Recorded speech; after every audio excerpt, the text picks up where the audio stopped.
Hello friends, कैसे हैं आप? स्वागत है हमारे यूट्यूब चैनल रिजल्ट तक पर।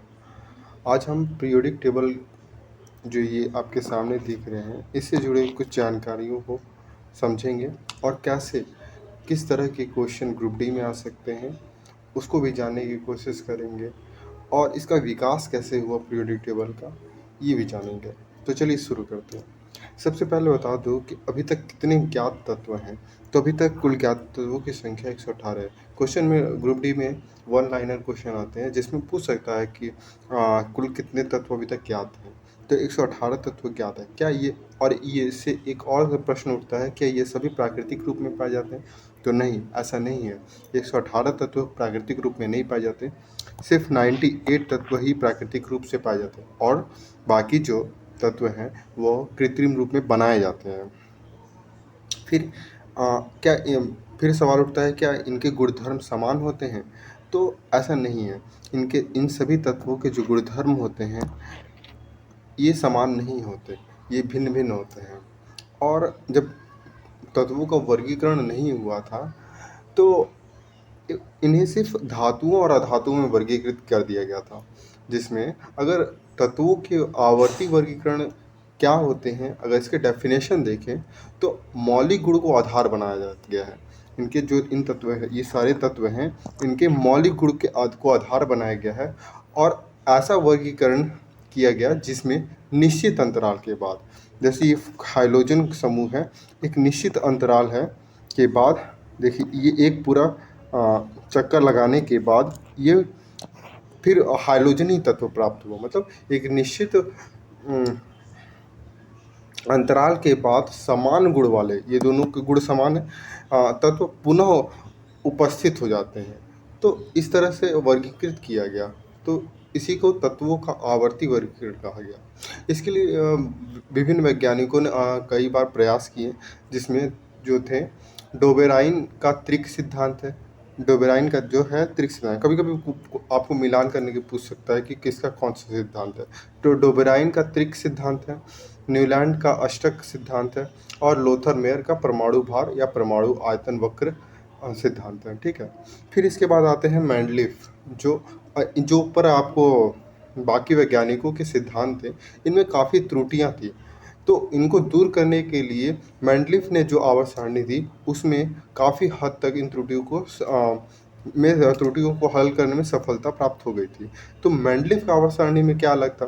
तो मैंडलीफ की आवर्त सारणी जो थी वे परमाणु भार पे थी, परमाणु भार पर आधारित थी। और क्या कहता है, तत्वों के गुण उनके परमाणु भार के आवर्ती फलन थी। इसका अर्थ है, जैसे कि कहा कि एक मौलिक गुण के आधार पर बनाकर उनको वर्गीकृत किया गया, जिसके बाद वे एक नियमित अंतराल के बाद वह समान गुण वाले तत्व आए। तो इसी तरह परमाणु भार को बढ़ते क्रम में रखा गया, जिसके बाद आगे जिसके बाद कुछ अंतराल, निश्चित अंतराल के बाद वह समान गुण वाले तत्व वापस आ गए। पर इसमें भी कुछ अपवाद थे, जिसके बाद मोजले साहब थे, हेनरी मोजले, 1913 में उन्होंने मैंडलीफ की आवर्त सारणी को थोड़ा सा परिवर्तित करके मैंडलीफ को ये आधुनिक आवर्त सारणी का नियम दिया, जिसमें ये जो आपके सामने हैं वे मोजले द्वारा प्रस्तुत किया गया था। और उन्होंने बताया कि ये जो मैंडलीफ के आवर्त सारणी में परमाणु भार थे, उसको आवर्ती फलन न मानकर इसे परमाणु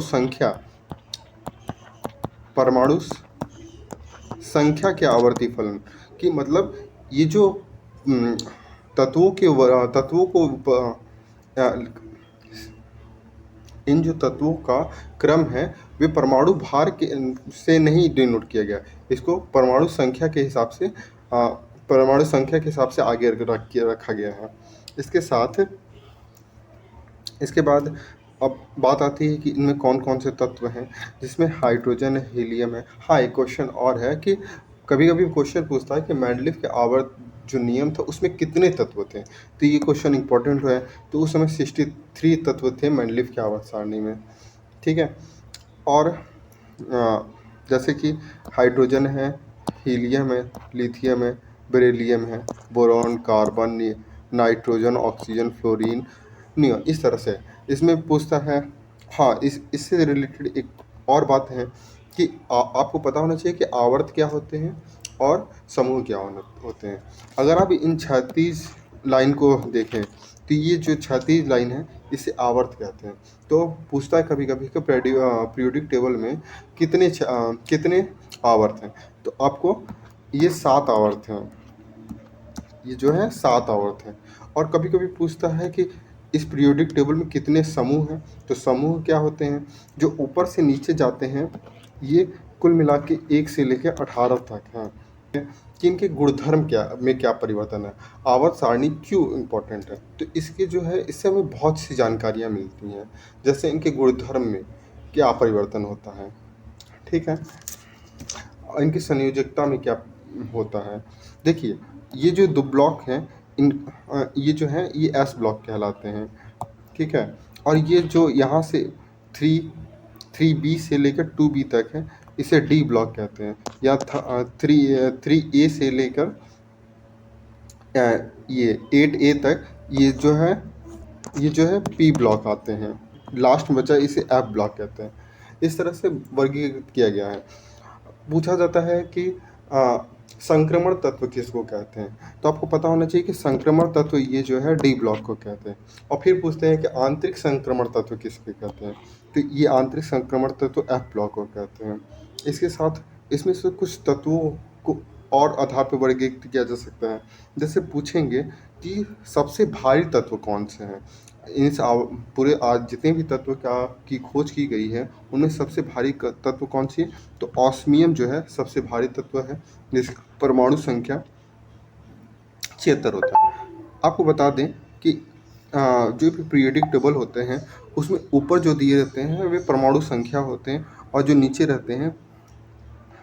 रहते हैं वे परमाणु भार होते हैं। जैसे हाइड्रोजन का परमाणु क्रमांक 1 है, उसका परमाणु भार 1 है। हीलियम का परमाणु क्रमांक 2 है और परमाणु भार 3 है। तो इस तरह आप याद कर सकते हैं। और आप कम से कम 30 तक तो आप परमाणु संख्या और परमाणु भार याद करके जाइए, क्योंकि इससे निश्चित तौर पे कहीं ना कहीं क्वेश्चन बन जाते हैं। और बाकी जितने भी फेमस एलिमेंट हैं, जैसे पारा है, और एक कमरे के ताप पर वह धातु जो कमरे के ताप पर लिक्विड है, तो वे पारा है। और अधातुओं में बात करें तो वे ब्रोमीन है, ठीक है। अब पूछता है कभी कभी अधातुओं में सबसे कम घनत्व वाला तत्व कौन सा है। तो ये हाइड्रोजन है, जिसका परमाणु क्रमांक 1 है। और पूछता है कि धातुओं में सबसे हल्का परमाणु तत्व वाला हल्का तत्व कौन है। तो वे लिथियम है। इस तरह से कुछ जानकारियाँ हैं। जो है संयोजी इलेक्ट्रॉन समान होंगे, जैसे इन सभी में सभी इलेक्ट्रॉन एक होंगे संयोजी इलेक्ट्रॉन, पर ऊपर से नीचे जाएंगे तो इनके जो कक्षाओं की संख्या भी बढ़ जाती है। जैसे हाइड्रोजन में 1 कक्षा है तो हीलियम में 2 हो जाएगी, लिथियम में 2 हो जाएगी। तो इस तरह कक्षा बढ़ते जाते हैं, पर इनके संयोजी इलेक्ट्रॉन संयोजी इलेक्ट्रॉन समान होते हैं। तो आप जैसे पहले के संयोजी इलेक्ट्रॉन 1 होते हैं, इस श्रेणी के संयोजी इलेक्ट्रॉन 2 होते हैं, बाकी के अलग अलग हो सकते हैं, पर इन दोनों के निश्चित रहते हैं। और ये जो अक्रिय गैस है, इसके भी लाभ में भी 8 इलेक्ट्रॉन है। ये सभी इलेक्ट्रॉन जो है अष्टक को पूरा करना चाहते हैं। वे अक्रिय गैस नोबेल गैस की भांति अपने गुणों को बनाना चाहते हैं, इसलिए अपने बाहरी कक्षा में 8 इलेक्ट्रॉन भरना चाहते हैं। अगर वो 4 है तो या तो वे त्याग कर सकते हैं या ग्रहण कर सकते हैं, किंतु अगर उनके पास 3 अंतिम कक्षा में इलेक्ट्रॉन है तो वे उसको पूरी तरह से त्याग कर देते हैं। अगर 4 से ज़्यादा है तो वह तत्वों को अक्सर वे ग्रहण करते हैं, वे त्याग नहीं करते, ठीक है। इसके बाद आता है, मैंने तो बता दिया कि समूह में ऊपर से नीचे जाने पर आवर्तों की कक्षाओं की संख्या बढ़ती है, पर उनके संयोजी इलेक्ट्रॉन संख्या समान होती है। परंतु जब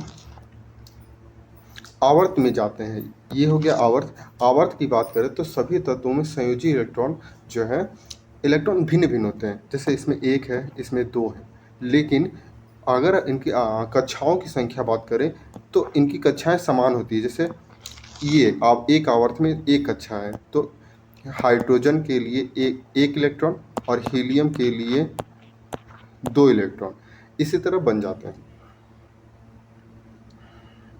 और आज की जानकारी आज का टॉपिक यहीं तक। आपको कैसा वीडियो लगा? अगर अच्छा लगे तो कमेंट करें और लाइक एंड सब्सक्राइब ज़रूर करें। और आपका